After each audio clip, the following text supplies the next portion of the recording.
I've been going to Comic-Con since I was a little kid with my father and my brother Mikey, so every time I walk into a Comic-Con it's just like this, rush of excitement, and, Comic-Cons are kind of all about ideas and possibilities and people celebrating it and dressing up. I love seeing people dressed up. It's the coolest. How most people know me is through music, but, as a kid I was heavily into comics, so much that by the time I was in high school I knew that I wanted to be a comic writer and an artist.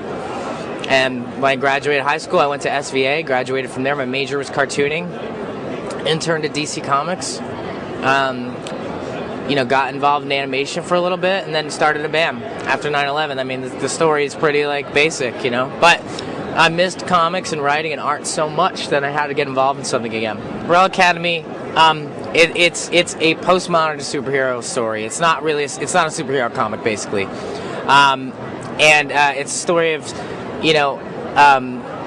7 extraordinary individuals raised by a closet space alien poorly to save the world from nobody knows what. Their father passes away to a heart attack. They're just kind of scattered, all over the world and all over this city, this nameless kind of city. It's really a story about disillusionment and potential, aspirations, where your life is headed. Maybe it's not exactly where you wanted it to be. It's kind of about that.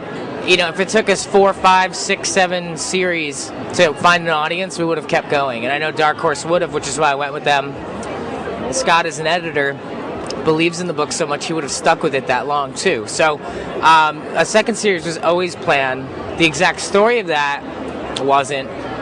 But we're announcing this basically here. And hopefully, we get to talk about it now. It comes out in November. Comic shop retailers and owners, mom and pop shops were so excited about the book because now they were now getting a whole different type of audience into their stores, reading American comics. A lot of the kids and the fans I met the very first day of the signing said, "This is my first American comic," and I was floored by that because apparently they all read manga, which is great, but they all go to bookstores to get that manga, though. And so now they're coming into comic shops because it's the only place to get Umbrella.